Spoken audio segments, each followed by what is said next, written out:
I wasn't like, oh, I loved it. You know, I was like, are you considering it?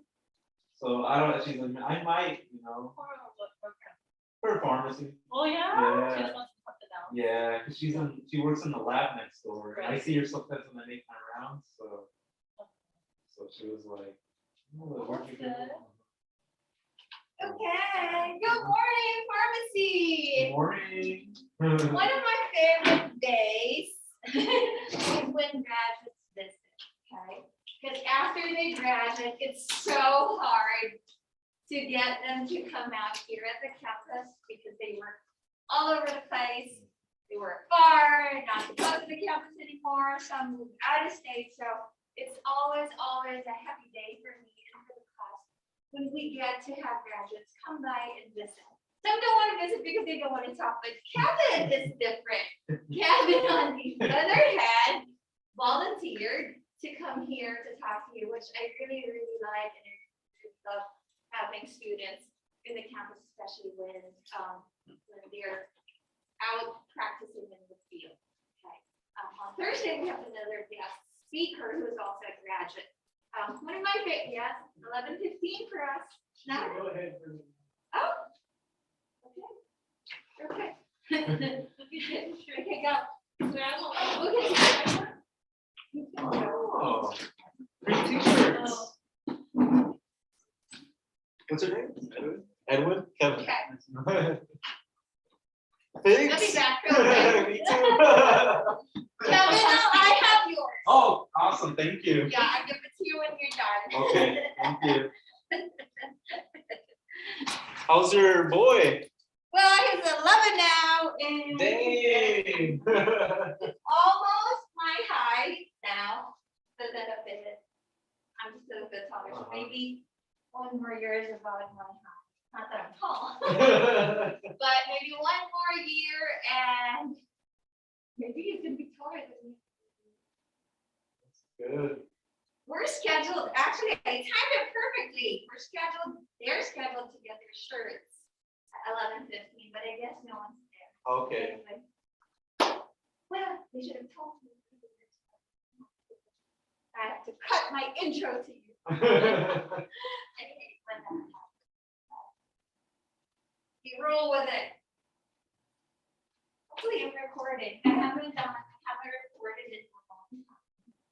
Oh, well, yeah, like ever since, you know, the Zoom. pandemic. And yeah, Yes, Zoom. right now it's just lately that I've been trying to get back to recording, so I double check because I forget. I was thinking this morning if I should wear my 50-year scrubs. Nice. Going to Kevin. Perfect timing for Kevin. For pharmacy. Hi, welcome. Pharmacy. Okay, you got your shirts.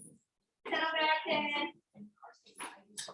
Okay, so Kevin is here to talk about his experience here at FEMA and what he's doing at Valley Hospital. I remember during the advisory board meeting last Friday, Ellie asked, what do you consider a perfect student? And I was answering in my head. Right? It was Jalen and I were there at the advisory board meeting. I was answering in my head. The first thing I answered was, there's no such thing as a perfect student. But there are great students. Right? There are very, very good students. I'm still a student of life. Okay? I love learning every single day. Okay? As long as you apply what you're learning. Okay? Kevin is one of those best students I've ever had in my entire 13 years teaching, my 12 years here. He started prior to the pandemic or during? During. He started during the pandemic, the peak of the pandemic. So he was in the blended learning program. When you say blended, it's a combination of in campus and online. We meet 3 times a week online, right, Kevin? Yeah, Mondays, Wednesdays, and Fridays via Zoom. And then Tuesdays and Thursdays were the campus during class. Took them a little longer to finish because of the regulations. We can't have them here every day at that time. So they were part of that blended learning. There were a good number of students who didn't make it during that time for whatever reason. family got affected by COVID, financial struggles, but we're trying to hold on to them and keep them and hang on. It was really difficult for many, okay? But Kevin is one of those who finished, okay, and didn't give up. So let's give it a hand for Kevin. He's gonna teach you and update you ID stuff as well. Okay. That's what you said. I did, yeah, I did. So, yes, my name is Kevin Stephen Rodas. I was a student here not so long ago, actually, PEMA. I applied December of 2020 or January of 2021. You were the first one to walk after Yeah. pandemic, Yeah. right? That's Yeah. the first graduation. First graduation in person. you In know, person yeah. since 2 years ago. Yeah, which is this past February. So as you can imagine, so firstly, I just got out of the military in 2020, so during the height of the pandemic. So, for me, the classroom setting, I was, familiar with it, but I haven't really been in the classroom, with regular people for a while. So I was a little nervous for that, and the pandemic, and being online and the hybrid. So there was a lot of obstacles, a lot of things in my mind, but I've always been interested in pharmacy. Unfortunately, when I was in the military as a foreman, which is like a medic in the Navy, they assigned me to do, well, first EMT and like the medic stuff, but then they made me specialize in dental. And as you can imagine, it's okay. It was, you learned a lot and whatnot, but it wasn't really for me. I didn't have the calling for it. So I knew right off the bat, like when I got out, that I needed to go to school. I needed to find something that I enjoyed, not something that Uncle Sam wanted me to do. So I had a friend who was working for CVS here in Vegas. He told me his experience as a pharmacy technician. He told me, yeah, go for it.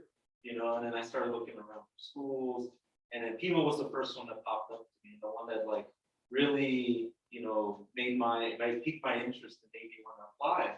And literally, it was just like one phone call, one text away, and then next thing I know, I was applying online and taking the test, and and then eventually I was sitting where you guys were.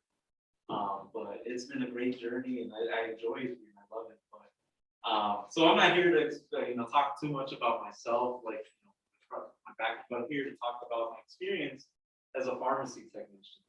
So It's good to talk about your background because everybody came from different backgrounds, and you don't know that you're going to end up, not really end up because you don't know there may be another part of your journey, but you're here right now from a past experience, and then things like and like prior to pharmacy technician program, I was really interested in patient care, continuing in that. And you get to do a little bit in the pharmacy, with the pharmacist and whatnot, depending on where you are. But it's not to the extent of like a nurse or like a PA or a doctor. And so my goal was like, okay, I'm going to use this as a stepping stone. I want to go into nursing or PA. But now that I'm working as a pharmacy technician at the hospital with the pharmacist, I get their input, I get to see and work with them really closely. I think I want to take the next step and become a pharmacist. I don't convince you to become pharmacist if you notice, but when students say that, it just makes my heart hurt. So I enjoyed so much to the point where I want to take that next step and go the PharmD route. And the university here that provides it throws it. But it's a great experience. I get input from some of the pharmacists, some of the people who graduated who were techs and then became pharmacists too, and they told me to go for it. And it's just a great experience all around. So when I started here, it was hybrid, like I said. There was a lot of things going on. It was really a weird time to be, in school and kind of home and at school at the same time. But we all made it work, and here, I'm thankful for it. Made some great friends along the way. Some of them didn't end up, finishing the program I want them to, and some of them did, and I keep in touch with them. Kevin was like the big brother in their group. Yeah. Yeah. Yeah, because he's always very responsible. You'll always have that in class. I noticed through that 12 years, there's always a big sister or a big brother who takes on the students, and then they're the go-to person. Kevin was that to their group. He was, yeah, he was like the mentor, and then because you're scared of your teachers, or I don't know why not, or maybe you're not yet comfortable with your teachers, and here comes the big brother and the big sisters who really play a big role in class. And that was online. It was difficult versus you guys having a big brother or a sister in the campus. He is doing it via Zoom. Yeah, and getting in touch with them. And they only see each other Tuesdays and Thursdays, right? And some don't even show up on Tuesdays and Thursdays. It was a crazy time. It was crazy. We were all over. We feel like we're working 24/7 then, because we tag team. Like, okay, you're gonna be doing the labs, I'm gonna do the live. And always there's a schedule 2 weeks ahead of time. But they know they show up to certain days, they take the test certain days. We got by, that's why we call it blended. Because it's blended. We're not yet fully back in the campus, but you guys were fully back, right? August 4th was when we came back. And so when everyone got back into campus was actually when I started my externship and stuff. So, you know, that was a really great experience too, you know. You just get like a side of, you know, I got the hospital, right? But I also got to see the retail side of things. And, you know, it was great. And there's a lot to learn, a lot to see, and a lot to do. But I knew like in that moment after I finished my first site at retail, I was like, I don't know if this is really for me. And then, you know, I went to the hospital, Valley, where I work now. And I was just like, wow, there's so much to do, so much to see. You know, you get to see You can patients. say where you extern for retail, Oh, okay. and then where you extern for hospital. Luckily for him, he externed at Valley and got hired at Valley. And I texted him right away, look for Abby. Yeah. Okay, but I think you went to Walgreens. No, I went to Lifers. Lifers. Okay, Lifers can you tell them Pharmacy. your experience at Lifers? So my experience at Lifers was, you know, it was really nice. It's really good. It was very challenging too because the pharmacist in charge, he was very old school. He was like, he would quiz me every day. Drug words, brand and generic, right? You know, how to spell some of the drugs, right? You know, He's so, also one of those hands-on pharmacist yeah, and he's owners. hands-on. Yeah, he's all about the hands-on approach. So, so I got to experience that. But in the end of the day, you know, he taught me a lot. And when I ended up going to Valley, they're like, I didn't know all these brand and generics. I'm like, oh, you know, like I've been, you know, been taking notes from school, and then I was getting quizzed at my first site, you know. So it was a really good experience. Him and his wife, amazing couple, really good people. Like if you guys end up there, you guys will have a good time, and you guys will learn a lot and get to see the retail side. It's on West Charleston as well, right? Raymond, yeah. Yeah. It's Raymond, right? Mhm, Mr. Yeah. Raymond. Yeah, and the couple wife is wives a tech. Yep. Yes, the husband is a pharmacist, and their kids are at Harvard. Yep. and- Yeah, they're in big school. I was like, Yep. I remember I said, you're really gonna work every day. the first thing I saw was like on on their car was like a Harvard University Yeah. sticker. I was like, who went to Harvard? Was the Yeah, one we that- have a delivery card. Yeah. Right. Yeah, and they have the delivery cars. The yeah. youngest got accepted in all. Yeah. Yale, Duke, Harvard, the youngest. So when I was there, he was showing me all of this acceptance letters. I said, oh, you must be so proud. Yeah. Yeah, I said, but you're gonna work. He said, I don't shut down. No, you can't shut down. 3 Yeah. kids all in Ivy League schools. Yeah. Okay. Yeah, he was Mr. Raymond was really good. Very nice. So, yeah, very nice. You know, of course, they're old school too, within the sense of, you know, tradition. So having respect and, you know, being friendly and whatnot. So that was a lot going on with that too. One of the things I remember being there as a student was another student coming, but it was not from our school. It was from a different school. I think it's is it Northwest. Northwest College. And he came in to do, you know, to introduce himself, and, you know, still a pandemic going on. The guy doesn't come in with the mask, so there's that. We had to give him a mask. The guy came in jeans, in like a polo, you know, And right off the bat, Mr. Raymond's like, what the heck, you know, like, he's just like, who is this guy? And he's just like, did you get the vaccine already? Did you do all this already? What's your schedule like to be externing? Well, unfortunately, the guy wasn't really like prepared, and he told him like, go back to your school, get in touch with your advisor, and then come back.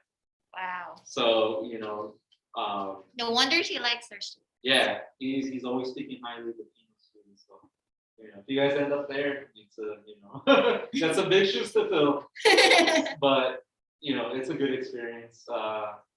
It was 8-hour shifts there, but then when I got to Valley, those were I ended up the first day 8 hours, and then I got in touch with Miss L, and then she told me to get in touch with another PMA grad that works there, named Abby, and to see what the shifts are that provide at Valley. So those were 10-hour shifts. All the hours they provide at the hospital were 10 hours. So immediately after that first day, I was like, okay, let me see what shift should I come in for, and like get into so. I wanted to point out something there. Okay, one, Abby was a former graduate. Okay, when you see another PMA graduate, they're going to take you right away. They're going to help you out because they know how it is starting out, not knowing anybody, like moving to a different country. You wish there's somebody who will walk you through how to adjust and this and that. Okay. And then I knew what Abby did. Her availability is so wide open. She wasn't working at that time. She quit her job at that time. So she wanted to do every single shift so that she could learn what's done in the daytime, in the swing, and in the night shift. Okay, so I told Kevin, go to Abby, ask her to take you, and ask her to help you do what she did. Okay. And Kevin as well, wanted to point out again, was very much available too.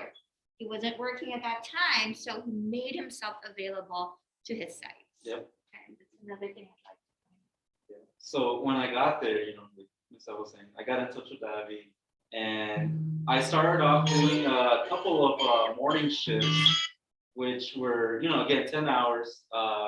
One of them was like a delivery service. Like you have all the meds already checked and verified, right, by the pharmacist, and we have them in bins for different floors throughout the hospital. And then you take a car and you're delivering it to different floors. And some of them are also Pyxis things. So I don't know if you guys have discussed what the Pyxis is just yet. Pyxis machine? Okay. So it's like a machine where all the medications are stored, and you have to like either put in your password or your fingerprint to log in, scan, or adjust the inventory, the part levels, or refill the machines with the medications for the floors. So that's one of the things you do. The other shift I did in the morning, a little bit later in the morning, is called the mix shift.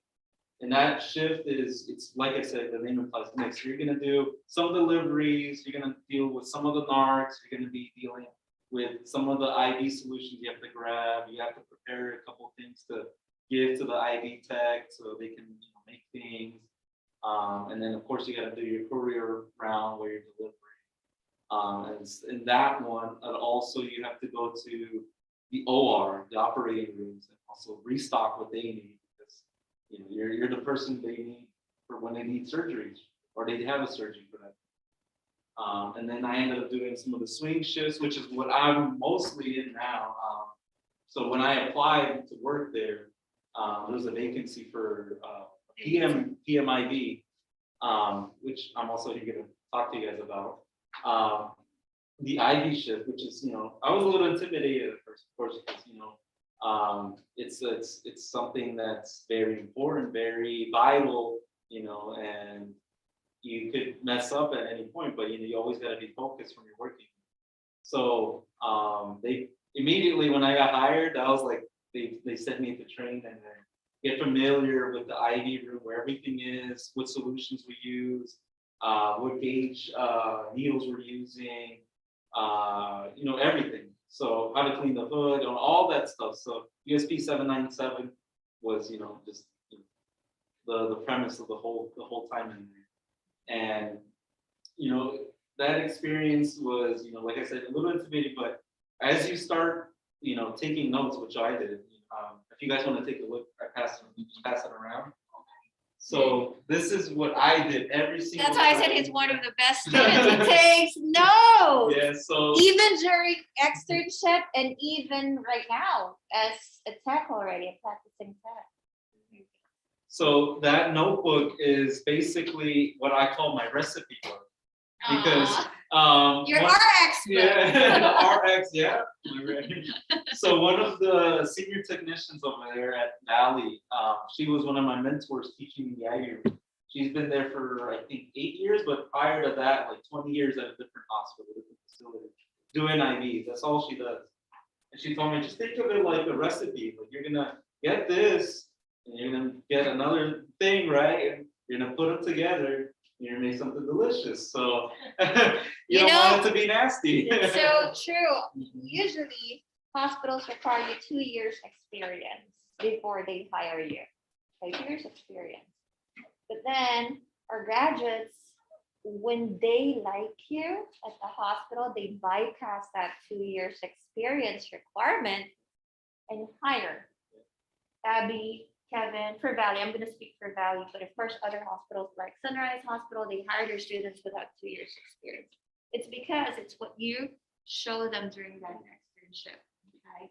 And I know Kevin, who's very proactive, he volunteers, like he is here today.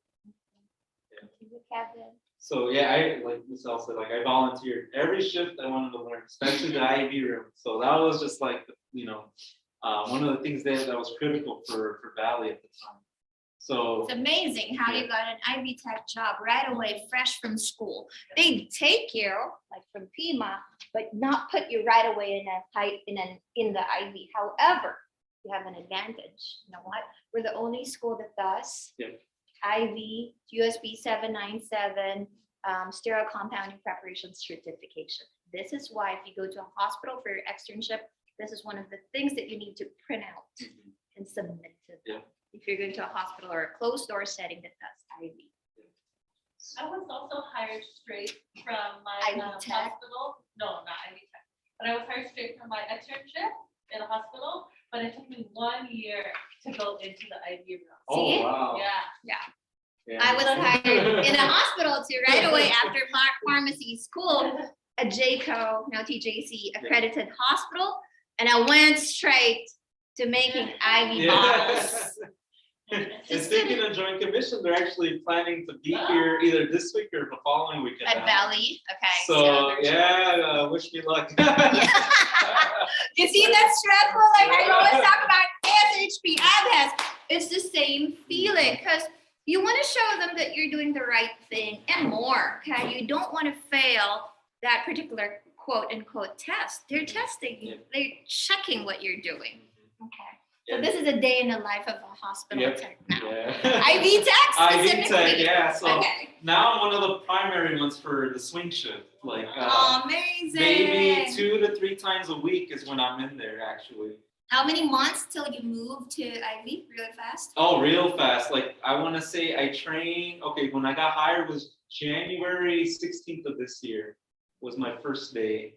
I finished training like around early March, and then like the week after, actually no, the week I was supposed to finish my training, my mentor for the swing shift called out. So I was just like, oh, it's game time. I guess I'm by myself now. So my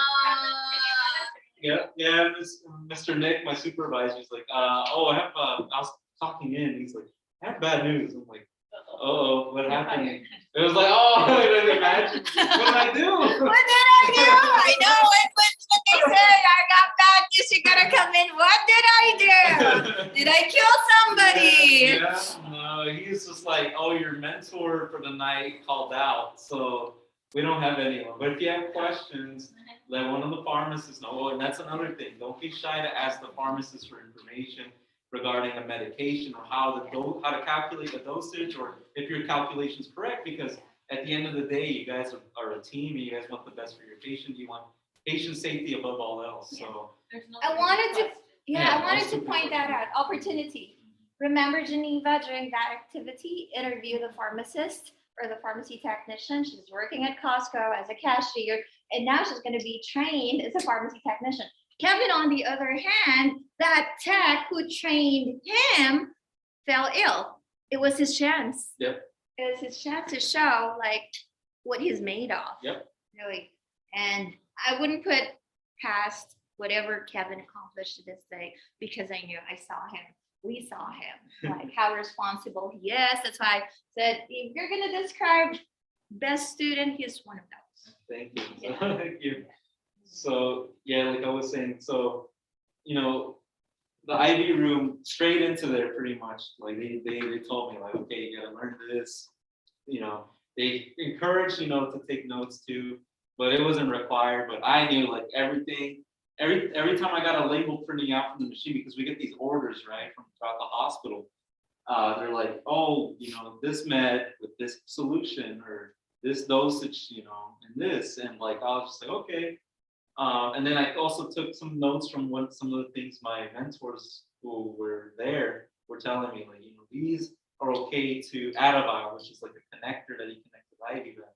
Some have to be reconstituted and shot into the bag. Some things are okay to be, you know, to use the solution in the bag into the vial and then shoot it back in. You can do that as well. And I was like, okay, that makes things a little bit easier, you know. So I took into consideration everything. Things also have to be titrated. I don't know if you guys have went over that yet. Titration. So when you make IVs, sometimes on the label it's going to be titrate med. And what that means is whatever you're going to put in has to be pulled out of the bag as well. And on top of that, each bag isn't correctly labeled as what it is. You know, some say 50 ml, some say 100 ml. So You're every gonna bag, do that this month. yep, there's overfill in the bag. There's extra solution in there, like a couple cc's in there. So like in the 50, there's there's 7 mLs of extra solution.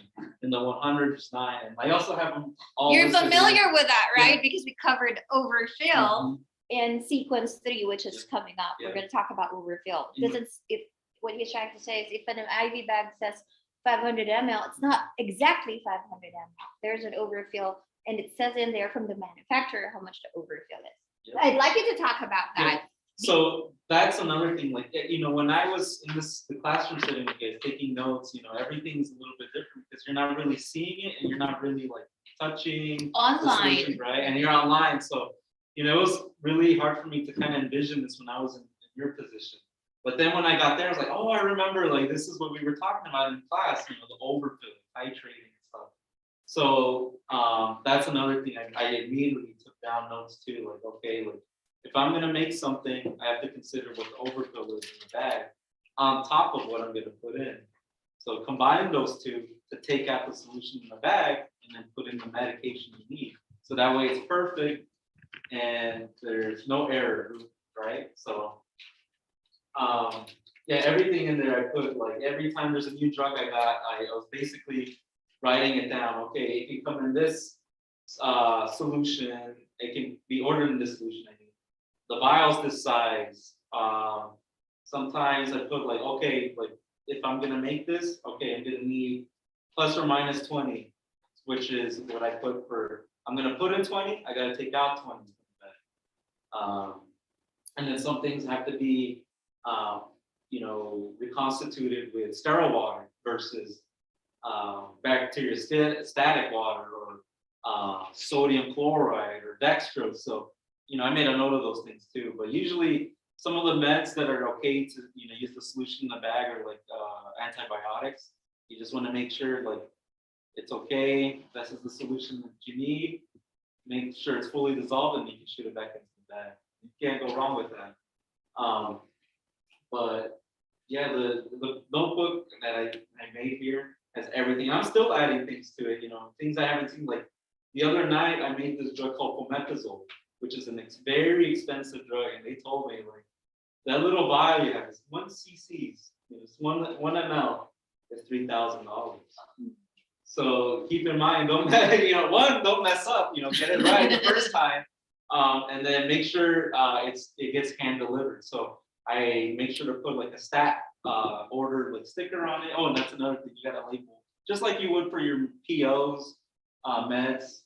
you know, the tablets and capsules, and you put them in bags and whatnot, or containers.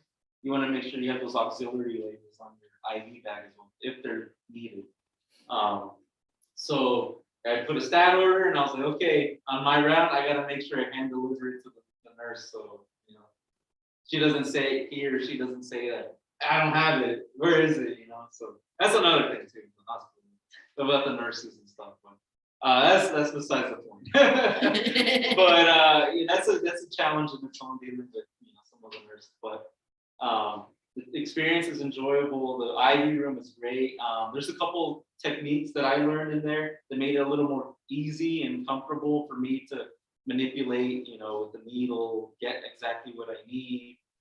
Would you like to share those, like in a demo, Oh, yeah. after you talk to Yeah. them? Because everyone's getting ready to Yeah. be IV certified Mhm. soon in the next couple of weeks. Yeah. So Yeah. that'd be helpful for them. So yeah, I'll teach you some of the things I learned with some of my mentors showed me. So that way, when you get in there, you don't feel as, you know, intimidated or scared, you know. But you know, the needles, you know, just treat them, you know, with like basically respect, right? You want to make sure you're not, because sometimes I work with someone next to me. You want to make sure that it's facing the hood, you know, it's not facing them, it's not facing you. You don't want to get an accidental needle stick, you know, or accidentally stab yourself, you know. So just, you know, there's just a lot of things to keep in mind too with that aspect. Cleanliness, you know, making sure when you clock in, you get into the hood, you clean everything, because the person before you is supposed to clean, but you don't know if they actually did. So that's another thing. Making sure the air pressures, which is something that I have to log every day for my shift. Making sure the air pressures in the anti room, the IV room, and the chemo room are all within parameters, so they're, you know, everything's good.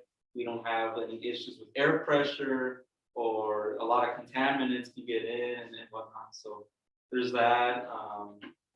Just having everything stockpiled, you know, everything ready, neat, ready to go. So when you're making your IVs, you can grab, go, okay, and then go to the. We have a box picker in there where we can access our vials.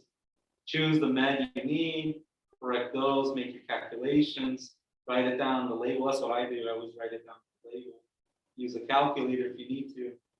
Put the label on the bag, you know, go into the IV room with your vial and everything, and I have like a little tray to take with me. You know, spray it, you know, well, spray your hands before you start. Spray the vial or wipe the vial, wipe the port that you're going to be pushing the medication into, and, you know, just make sure everything's clean and sterile, so that way there's no harm at the end, you know, with the patient receiving it. But yeah, there's a lot of that. And then, another thing to mention is the chemo. So we at the hospital, it's fairly rare to get like any of the chemo drugs. The main one that we make and that I made is ganciclovir. So it's a hazardous drug, right? This is going to be going to a patient who has like cancer or is receiving cancer treatment. And you know, it's a little intimidating too at first, because you don't want this to get on you. But we use a specialized hood where you slide in. Well, you got a double glove, that's first, and you got a double boot up, and then you're gonna slide your hands into like this box, right? This is your hood, and it's an extra pair of gloves, and you're gonna slide everything that you need in there, and you know, you're gonna have all the materials you need prior to that also in there. So you're gonna have like a vial adapter. You're gonna have your line that you're gonna prime and everything, get ready for nurse. You're gonna have like your hazardous waste bag. So any waste that you produce or you have, you're gonna remove afterwards and put it safely away. So that was not too bad. And the reason why is because you have those adapters, like I said, you have those things where you can just recon the vial, it's ready to go, and then you can safely also use that vial, the port, and safely draw what you need and shoot it into the line that goes to the bag. And I wish I could have like, you know, show you a picture of it, but if you guys ever get into that side of things in the IV room, you guys end up in the hospital, you'll see what I mean. It's not too bad. It's really easy. It's like, just make sure, it's, again, just saying you got the calculation right, and you're safe, and you're not spilling hazardous drug. You know, 'cause with all those things that you have in the IV room, in the chemo side, in the hazardous room, it's really hard to spill anything because it's like everything's really secured. So, but yeah, what else is there? So this past week, I got to learn how to use like this machine. I don't know the name of it, but you get like a bag, a liter bag, right? Let's say big bag. You get a line through it. You get it ready, and this machine can calculate and tell you like, oh, okay, you want 100 cc's into an empty bag. Is it a backstop? Yeah, there we go. Yeah, I'm too old. I just learned the name of it the other week, and I was like, what is it? But yeah, that bag, that machine, what it does, oh my goodness, it makes your life so much easier. It's amazing. Yeah. It calculates for you. It shoots up the right amount of drug, Yeah. but that's also, it can, you know how I always say that your computer is only as good as the user. Yeah. If you plug in the wrong info in there, it's gonna shoot up the wrong amount too. So you gotta do your math right still. Yeah. What's another thing this does? Oh, the IV room, you just gotta be very adaptable because there's always things changing. There's always things that you might have short in supply, or things that are back ordered. Or sometimes the pharmacist or a doctor is going to be like, I want to change this, or we're going to discontinue something. So just, have things ready, be prepared for anything in there. Like right now, we kind of have a shortage with 50 cc bags, little ones, but not completely out of it, but we don't have the brand that we prefer, which is called Bebron. And those bags, they're nice, very fancy. They have a particular material that's not like squishy. It feels a lot more sturdy, and it's a lot more safe, I would say. So that one, what's good about it is because we have those connectors I was mentioning earlier, where you can connect the vial to the bag, and then you can send it out and give it to the patient. And all the nurses have to do is just shake it a little, put a little solution into the vial that's connected, shake it up, and then administer it to the patient. So it's not too bad. But we have the other brand called Baxter, and then again, if you guys end up in IV, you're gonna probably hate that name. So Both are good brands, yeah, they're but both I'd good brands. agree that Bebron is nicer. Yeah, the Bebron is really nice because you can do a lot of things with those bags. So so right now what I do is, if I don't use the machine because I'm still learning using it, right now, since we're so short on those 50 cc bags, what I do is I grab like a liter bag of dextrose, for example. I grab a syringe, a 50 cc syringe, grab exactly 50, and then I shoot it into an empty bag. And then when I want to show it to the pharmacist, like, hey, this is what I did, just show them the liter bag, show them the empty bag, and then show them the syringe that you used, 50 cc's, and you draw it back to 50 cc. And then they're like, okay. You did it right. So every time you make an IV, you want to make sure you show proof that you did what you did. And for us, we have to show the syringe the correct amount that we pulled, or the correct amount that we pushed, and whatnot. So that's also very important to keep in mind. Yeah, because most solutions are clear. Okay. So they don't know if you injected the right amount. So hospitals' way of knowing is either you show them before you pull, there's nothing inside, okay, or after, so that they know that, okay, this is the amount that was injected or that was pulled, correct? And what else? Let's see. There's a couple of drugs, like you'll learn real quick, like you'll just remember from the back of your head, like azithromycin, 500 milligrams, right? Like a little vial. Okay, like you'll memorize, okay, I can reconstitute 4.8 cc's, and usually it's in dextrose, so I can just use the solution in the bag, shoot it in, mix it up, pull it out, and then shoot it back into the bag, and you're good. And then that makes it easy for everyone. And another thing is like remdesivir, which is a big one. It's one of the COVID drugs. Those are so common right now. So that's a combination already. You don't have to mix. Oh no. That's a combo right away. Yeah. So and then you just have it ready, let it reconstitute, grab everything out and shoot it back into the bag. It's pretty easy. What's another drug that we're making a lot of? Oh, leucosamides, which is Vimpat. It's one of the narcotic drugs. So you're going to be dealing with narcotics as well when you're in the IV room. And for those, it's a little extra steps that you have to take. So not only do you have to show proof like the other medications, but you also, if you don't use all the solution in the vial, if there's still a little bit left, you have to draw it out. It's going to be wasted. So like, for example, when I get a 15 milligram strength or dosage for IV solution for glucosamide, it's going to be 15 cc's I'm putting into the bag, and then the vial comes in 20 cc's, but it's not actually 20. So you're going to have more or less like 6 cc's that you're going to waste.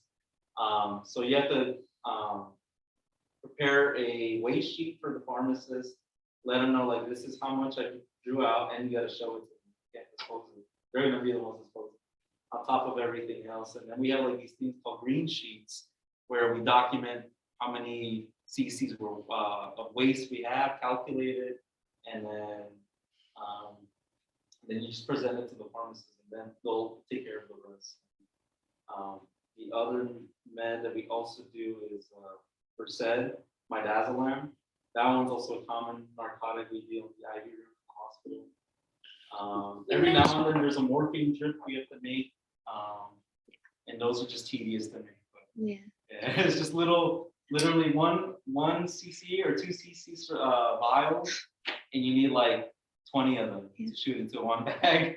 So okay, that's another thing. So Vanco, why do techs hate making Vancos? Why is it tedious? Can you tell them? For me, well, for my friends too in the IV room, we think it's tedious because, well, when we use the bulk vials, the bulk vials are they're really hard to get them reconstituted fully.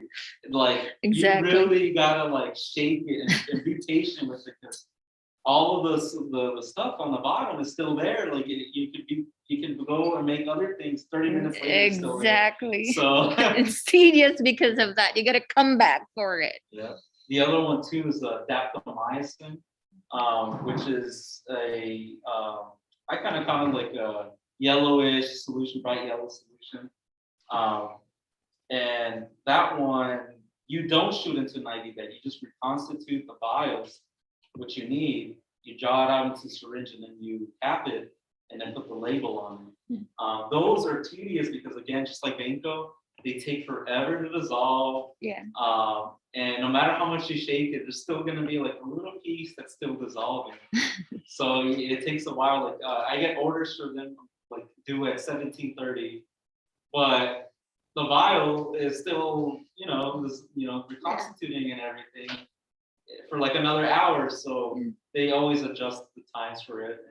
There you go. You heard him say 17:30. Yeah. Okay. That's why we study military to standard or international time as well. Okay. Oh, Kevin. yeah, that's a big thing in the hospital. When you get the labels, all of them are going to be military time, like 09, 2100, So there's no confusion, AM or PM. Everyone's on the same page. Yeah. Kevin, you mentioned you made chemo. So at Valley Hospital, techs are allowed to make chemo? Mhm. Okay. At Summerlin Hospital, they're not, only pharmacists, remember, because of the case.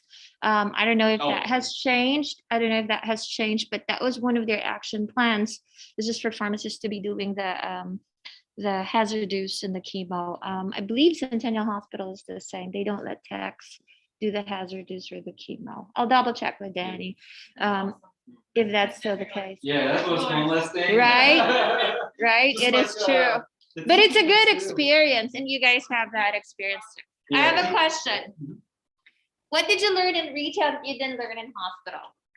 Because my first, your license is retail. However, I talked to the owner and I said, can you say that 80%? Because he said we thrive on deliveries. So there's not much walk-in patients. They could if they want to, but 80% of their business is deliveries. So what did you learn in retail that you did not learn in your hospital externship or working as a hospital What I learned was, there was a really clear, big indication between the two. Like, one is obviously the hospital, one's retail, and the retail side was very focused on customer service. There was a lot of customer service, like friendly smile, answering the phone respectfully, accommodating to the customer and helping them out in whatever way or whatever questions they have. So that was like a big one. That was a big thing. And then, just being patient too, because a lot of the people who call, they're a little angsty. They want their medications like immediately or as soon as possible. And then another thing is like an insurance and billing. That was a lot of that, involved. And I try to keep up as much as I could in the short amount of time I was there. That's why I said but- retail helps with your PTCE a lot, because you tend to pull the top 200 drugs more in the retail setting, so it refreshes you.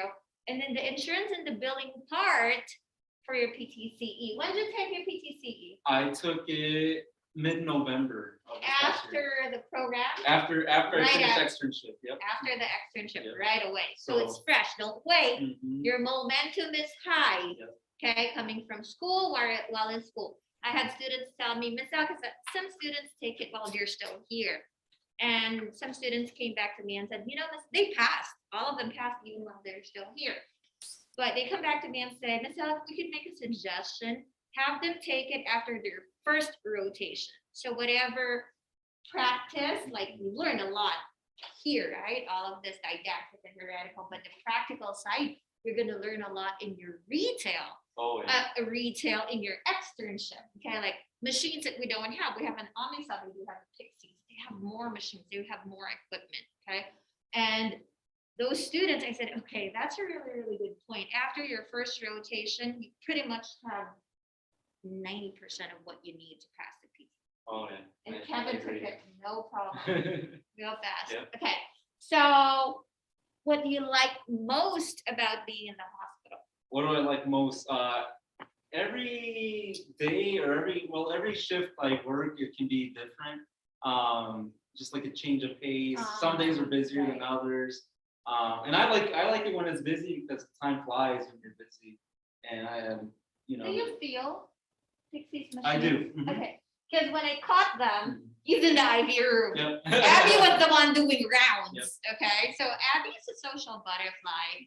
You never met her. She doesn't want to come here and talk, but Yeah, actually does. she always has a lot of stories. It's like she doesn't visit me. She'd take me out to lunch or whatnot, but she's not gonna come here. She hates when I put her in the front.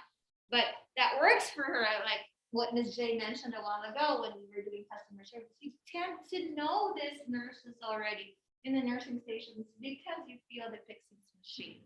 Okay, so it's not very difficult to communicate with them once they call.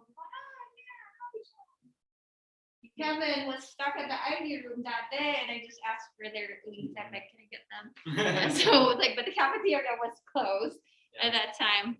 So Yeah, that day I was actually doing another shift that I do for the IV room. It's called batching. So, like I said, like all those medications that you can connect and connect the vials to the bag. We do a lot of that, and then we do a lot of the Vancos and things that we can put in the fridge. And they have like 7, 9, or 10-day expiration dates. So that way they're ready to go if they get requested. So they're not made on the spot by the IV tech, which is a big inconvenience because for us IV techs, when we have our shift, we already have a list of things we got to make, or things that were printed out the night before, the morning before. And so, it's just one less thing to worry about. You don't want to make right on the spot and have all these things on top of the stuff you already have. So. As a batch tech, you're kind of like the help. You're basically helping out the IV room. You're helping out the other floors. Having things ready for them. So it's a really good experience too. I'll give you a history. So Valley Hospital used to not take PIMA students. Okay, not that they don't like PIMA, they just don't know much about PIMA. So when I used to go to Valley Hospital, I was still teaching at CSN. And I said, hey, you know that I also teach in PIMA. Okay, I wasn't the program director yet at that time. I was a night instructor. And they have a partnership with CSN and another school, Kaplan, who shut that at that time. okay? So it was so nice to reopen Valley or open up Valley. I don't know if there was history prior me with Valley Hospital, but they never took FEMA students for externship. So when Ms. Laura and I finally went there for contract signing, we had to give them the best student because that's like an opening for all of you guys, okay? So we sent Abby there, okay? Of course, Ms. Laura doesn't know what's happening here in the classroom, so that recommendation came from the instructor. The instructors personally picked Abby to go in there, okay?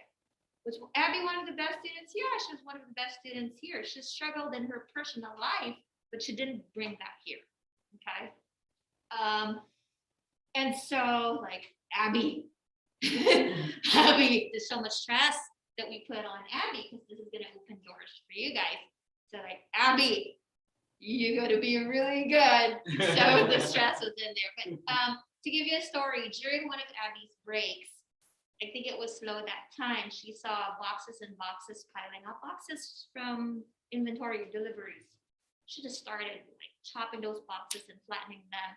And the assistant director saw her doing that and appreciated that. Okay. So willingness to do something out of your regular job description was highlighted. And you know what? It's exactly the same for Kevin. Okay. That's what I saw. Of course, I picked Kevin's site, and I always think about how you are here, how you're going to fit in that culture. Okay. Because I know I've been doing this a long time, so I pretty much know the culture of each hospital or the owner, the pharmacist, what they specifically like, and I know where you're going to thrive. If I know you're very shy and you didn't come out of your shell here, we have a place for you. We're so caring about that. We're not going to throw you in a Walgreens or a CVS that's going to eat you alive. No, you're going to quit. So we put you slowly in that particular place. But they always appreciate, of course, team players. Okay, those who are always willing to go the extra mile. That's why I always say, whatever you put in is what you make out of. Okay, so this one likes to move. Abby likes to move. That's what I noticed about them. And if you don't like to move, you should not be in a hospital. Yeah, it's a lot of walking. Like it's like 60,000 steps a day. Yeah, so if you like that, yeah. Well, are you going to say, am I going to lose weight in the hospital? Yes and no. No, because pharmaceutical reps bring food all the time, right? Depending on which hospital you're working for. Like Sunrise, they're not allowed. Not even on pharmacy technician, they're not allowed to feed. Yeah, they're avoiding that kind of regular thing. It's really nice. It's just talk about your PTCE. You remember some of this? Oh yeah, okay. I do. It's still here we go. Get your notebooks. So prior to taking it, when I was an externship at Valley, I got together with some of the technicians. I asked them like, hey, how was your PTCB? How was it? You know, what do you recommend? Where should I study? 2021 was when you took it. No, November 2021 was when he took it. So this is still fresh, the new blueprint. Yes. Okay. So I got input from all like, oh, make sure to use Quizlet, right? Use your notes from school, right? And then another thing they were saying was like download an app on your phone because there's a bunch of PTCE, PTCB prep apps on your phone. So when you're on the go, you're at the gym, or whenever you have a break, just go ahead and pull up your phone, pull up the app, and then start reading some of those questions. And those are good questions because some of them can relate or be similar to what you're going to see on the test, which was my situation too. And some of the questions I remember from the test, I remember also being asked in the classroom. So there's that too. Just keep in mind, like hint, wink, wink. So I took a peek at the PTCE. It's my favorite words, right? Hint, wink, wink. When you hear me say that. Yeah, warfarin, Coumadin, that was one of them. A lot of so for me too. One of the pharmacists who were prior techs, he told me his experience too when he took it, and he's like, also if they provide practice tests that you can pay for online, that one can also give you insight of how the real test is going to be. And I remember taking it, and there was like maybe just a couple questions that also ended up on the real one. So there's that too. Can you remember specific questions or topics? big Oh, topics? the big one for me was brand and generic. So Thank you to yeah, Raymond. yeah, thank you to Mr. Raymond. Thank you for being fresh out of school too. Yeah, You and all the the- weekly drug words weekly and drug words. abbreviation. Yeah, so like I said, warfarin Coumadin was one of them. The other one was Vimpat, which is lacosamide. There was easy ones too, like you just know off the bat, like Advil, ibuprofen, acetaminophen, Tylenol. Like there was a mix of like easy ones and then more obscure ones that you wouldn't think were the top 200. So just Did keep you that in mind. encounter a drug that you're not familiar with because we didn't cover it in school, or you didn't have the chance to dispense in retail or hospital rotation? I did. I don't remember what it was, but then I looked it up afterwards and it was a chemo drug. So that was one of them. But luckily, the test also, I think they get rid of some of the questions so they don't count against you. So I'm pretty sure I might have gotten that one wrong, but Yeah, yeah. there's scored ones and there's not scored. there's not scored ones. So it was a lot of brand and generic. There's a couple of basic math. What are the maths? Because math is also a struggle on top of So it. basic math, like just dosage calculations. What if I'm gonna give this QID? What's gonna be the end result? What's the final amount that you're gonna give to the patient? It's just stuff like The that. quantity to be Your dispensed. quantity to be dispensed. It wasn't like anything crazy. Like Allegation. I was expecting allegations, so I studied a lot of allegations. I didn't get any questions on allegations. Wow, lucky you. Yeah. I heard some they got 5 or 7. Yeah. Flow so rate, drip rate. Flow rate, drip rate. There was maybe 1 or 2. There you go. What else was there? A couple of business math, but it wasn't even like anything expensive either. It was just Ever told them. it wasn't like anything crazy. But the thing is too, when I was registering for the PTCE, PTCB online, is it's gonna ask you, of course, your information, where did you get your education at, your training at, and whatnot. So at the end, it's like, where did you get your training at? It's gonna ask you, are you already were you a CPhT?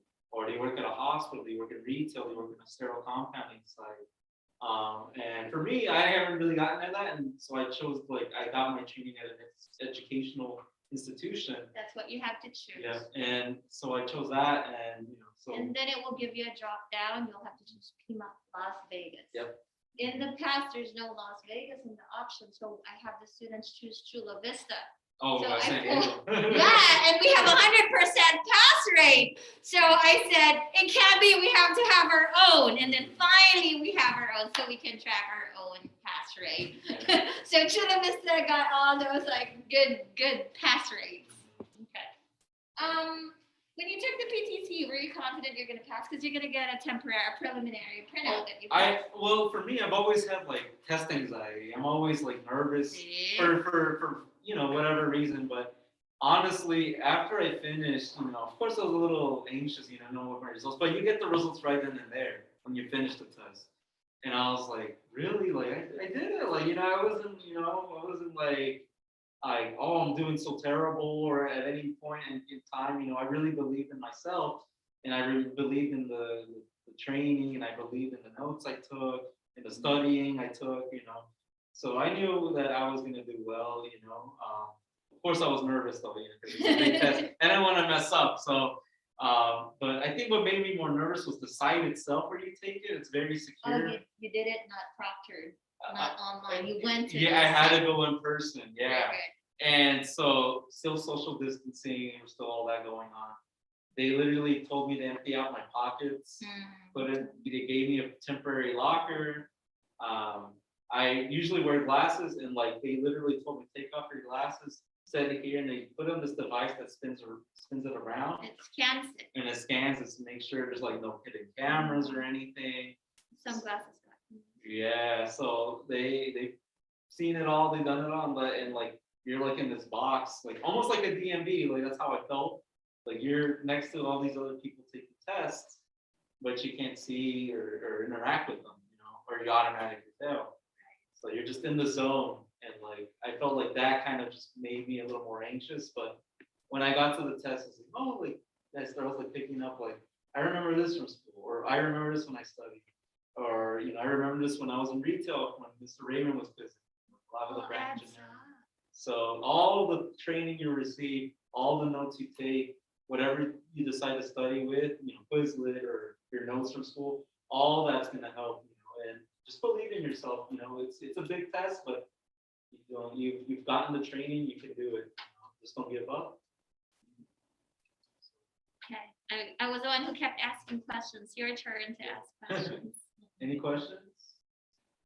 Ask him questions. Well, One, he just took the PTCE and then he went to 2 sites and then now, are you applying for Roseman's next batch? No, so what I still have to get Prereqs. some of my prereqs like calculus done, so which I'm very nervous about because I took a quarter of it in high school and I Oh switched to my stats God. instead. So How many calculus? 2? I think it's 2, yeah, it's 2 for Roseman, yeah. Yeah, you have to have zoology, Uh-huh. biology, Organic, chem, organic chem, inorganic chem, biochemistry. Yep. It's like an associates before you could get into it, Yep. but they only take 200 at a time. Yep. And so I'm really, you know, excited for that chapter, you know. And I also got some insight too. So when you get to these sites, you might run into other students. And when I was at Valley, I got the privilege to speak to some of the Roseman students, you know, when they become pharmacists. And so they gave me their input. So if you guys are interested in taking that career path in the future too, you know, they're always good sources of information for that as well. So yeah, that's the plan, and you know, I'm excited for you. thank you.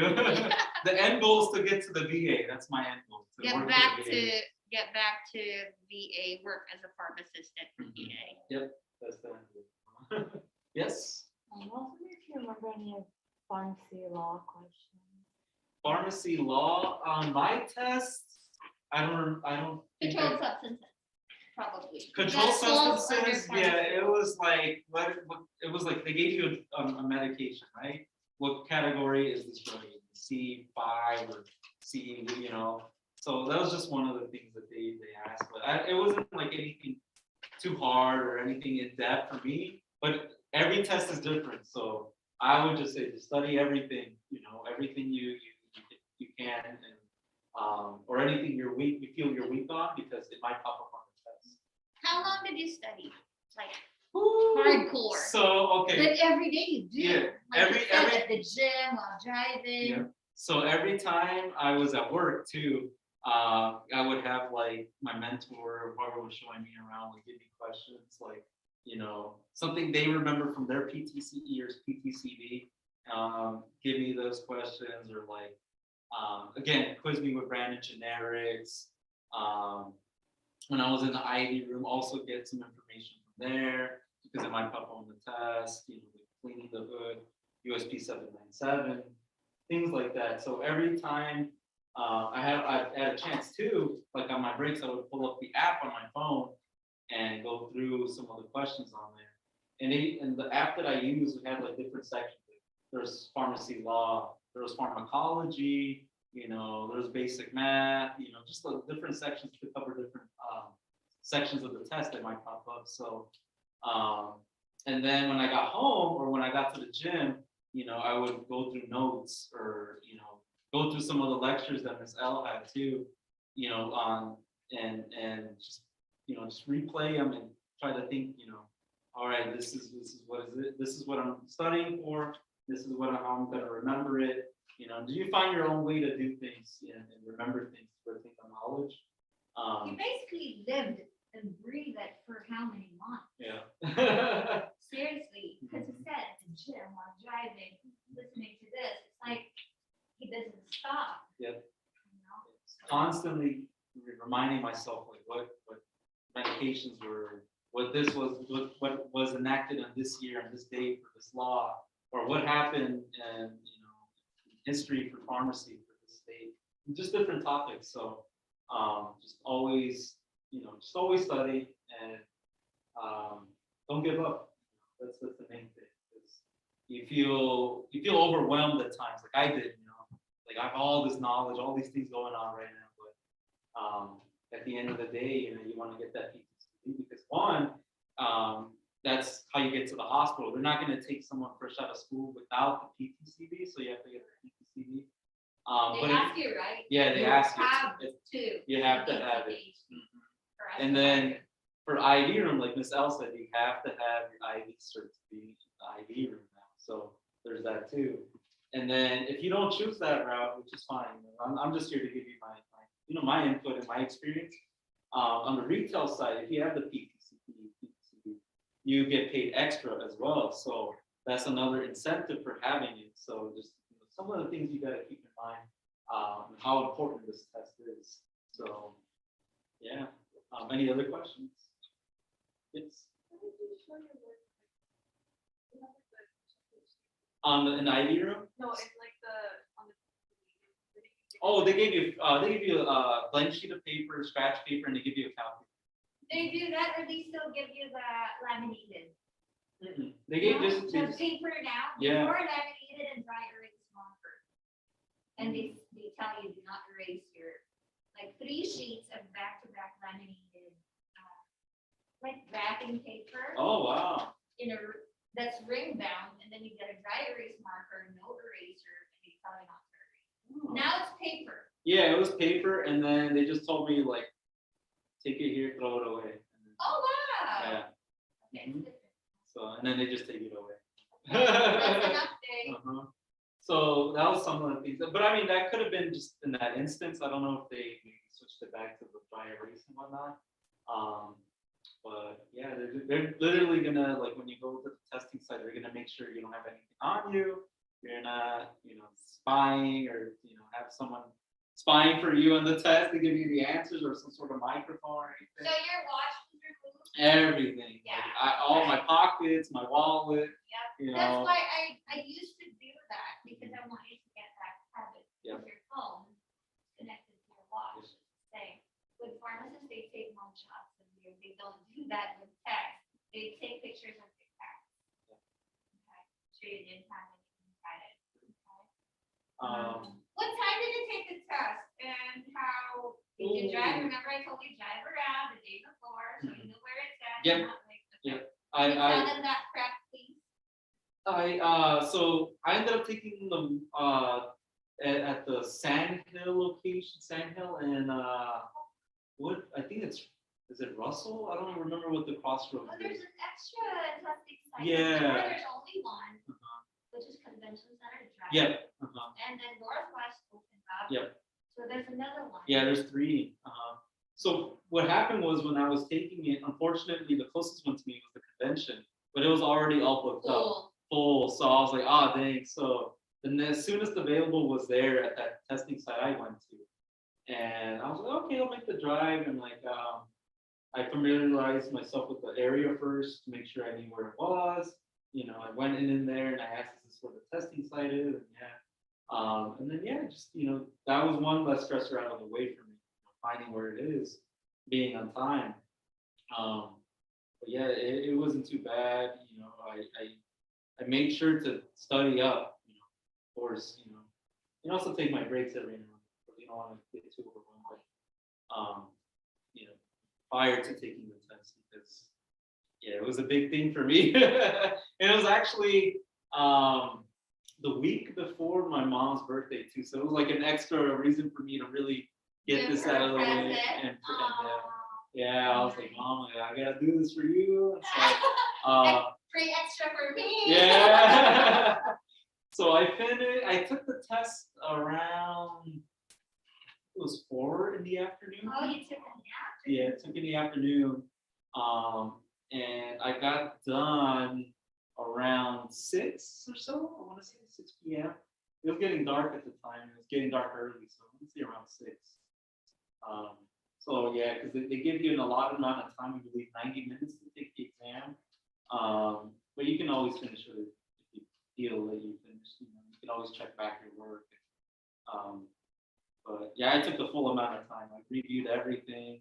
Do you remember your scores? I do not know. I don't Okay, remember my but score. do you remember which one you had a hard time with? The one I had And your strength, because it's gonna tell you per category, right? it does, but I unfortunately don't remember what it was. Like, okay, law was my lowest score Mhm. out of this categories, or pharmacology was my lowest score before. I've heard that students fail, not ours, because of the law part. Okay, they could have made it with 2 questions, getting 2 questions on the law part, correct, or pharmacology part, but our students always get worse. So I wanted to know, because it helps us, Yeah. it helps us focus on that. It can be individual challenges, but it can also be, oh, okay, we're gonna strengthen our pharmacology, or we're gonna strengthen our law part because students score low on this. Look at those numbers. I will say this though, like my test, like I said, was a lot of brand generic. I want to say maybe half, if not a little bit more, of the test was brand and generic. Because Yeah. pharmacology is about 16%. It was. That includes medication therapy management and everything. It's not just branded generic, like what does this do? What What does does this do? this drug do? What's the black box warning? Is it a refrigerated drug? Oh Special yes, that was instructions. another thing. A few questions on refrigerator too. So just keep that in mind. Couple of medications too, like if it's prepared, like I think there was one that was like IV related. If it's prepared, what is the expiration date? Which is kind of like obscure. Like you probably wouldn't really know unless you were in IV room or you studied up on that really into detail. Like I don't remember what the drug was, but just remember this, that a majority of the medications that we make in the IV room have a 24-hour expiration at room temperature, unless specified otherwise if it's a particular drug. So that's something to keep in mind too. Once you've reconned it, Mhm. okay, 24 hours. 24 Once hours. you've opened it, 24 hours. So yeah, I want to say the majority was brand, generic, and anything regarding pharmacology. So just brush up on that knowledge if you need to, and if not, then there's other things too that could pop up on your test. So any other questions? Questions about my tattoos? Oh, that's another thing too. So at my first site, yeah. Because you were the time where we have to still cover that. Mhm. Okay. So my first site, like I said, Mr. Raymond and his wife are very traditional. They don't want to see ink, so I had to cover up. I had with the sleeves. So that's another thing to keep in mind. Some of these sites might, whoever is in charge might prefer you cover them up if you have any ink. Thank you for Uh-huh. saying that. But if you go like at Valley or some of these hospitals, they're very more relaxed. They're not too picky about it. But I wore it out of respect too, as a student. But yeah. Yeah, because he had sleep. Yeah. Yeah, right now, they're becoming looser, almost their chefs are fantasy. In there you can, but I always tell the students, this is the night, you gotta cover that up. Uh-huh. You go to the hospital, you gotta cover that up. It's a very good point. You might have traditional pharmacy showing. Yeah. Especially retail customers and their clientele or client base are older people. Yeah. Maybe that's more conservative. Especially at Lifers, the majority of the customers we have, were geriatric, little older people. Did you ever feel the medication? I did. I Oh, you did twice. Yeah, twice at Lifers. So that was a really good experience too. Because But Miss Laura doesn't want that. Oh, They yeah, don't yeah. want you ending up to be delivery. Right? yeah, no, I got the And the insurance, yes. Yeah. And the insurance, a lot of pharmacies are like, you're still experts, you're not getting covered by their insurance. yeah. You had to use your company card. right? Yeah, you drove the car. Yeah, it was fun. It It's was nice. just parked in the front. Yeah, Yeah. I Oh my just God, that's scary at the back. I parked at the back and it was like. Yeah. It's a scary area. Mhm. I parked in the front once, and You I parked did? next door. Oh, okay. To the other The building. other building, yeah. So I was like, well, I better hurry up.